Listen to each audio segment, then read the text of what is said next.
அஸ்ஸலாமு அலைக்கும். Welcome to simple cooking. இன்றைக்கி நம்ம ரொம்பவே டேஸ்ட்டான கிறிஸ்பியான நெத்திலி மீன் 65 தாங்க செய்ய போகிறோம்.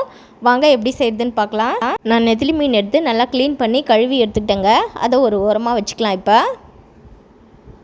நெக்ஸ்ட்டு ஒரு பவுலில் நான் 1 ஸ்பூன் இஞ்சி பூண்டு பேஸ்ட் போட்டுக்கிட்டேங்க. கூடவே காரத்துக்காக 2 ஸ்பூன் தனி மிளகாய் தூள் போட்டுக்கிட்டேங்க. இந்த டிஷ்ஷுக்கு காரம் நிறையா இருந்தால் தாங்க நல்லாயிருக்கும். இப்போ 1/4 டீஸ்பூன் மஞ்சள் தூள் போட்டுக்கலாம். 1/2 லெமன் புழிஞ்சு விட்டுக்கலாங்க.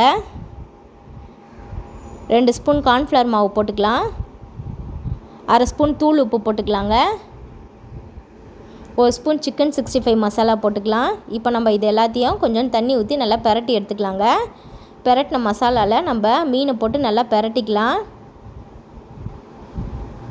நான் கலருக்காக கொஞ்சோண்டு கலர் தூள் போட்டுக்கிட்டோங்க. இது ஆப்ஷனல் தான், உங்கள்கிட்ட இருந்தால் போட்டுக்கோங்க, இல்லைன்னா ஸ்கிப் பண்ணிவிடுங்க. கலர் தூள் போட்டு நல்லா பெரட்டி விட்டு நம்ம 1/2 மணி நேரம் ஊற வச்சுக்கலாங்க. மசாலானா நல்லா மீனில் இறங்கட்டும், அப்போ தான் டேஸ்ட் நல்லாயிருக்கும்.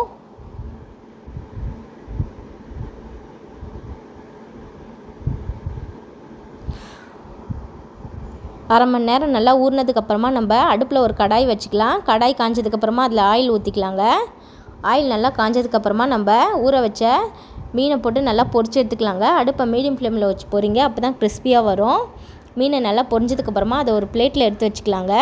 பிளேட்டில் எடுத்து வச்சுக்கிட்டு நம்ம அதே எண்ணெயில் 2 கொத்து கருவேப்பிலை போட்டு பொரித்து எடுத்து சர்வ் பண்ணோன்னாக்கா நம்மளுடைய சுவையான கிறிஸ்பியான நெத்திலி மீன் 65 ரெடிங்க. ட்ரை பண்ணி பாருங்கள். இந்த வீடியோ உங்களுக்கு பிடிச்சிருந்தாக்கா மறக்காமல் லைக் பண்ணுங்கள், ஷேர் பண்ணுங்கள், கமெண்ட் பண்ணுங்கள். நம்மளுடைய சேனலை சப்ஸ்கிரைப் பண்ணுங்கள் ஃப்ரெண்ட்ஸ். பக்கத்தில் இருக்க பெல் பட்டனை கிளிக் பண்ணிக்கோங்க. தேங்க்ஸ் ஃபார் வாட்சிங்.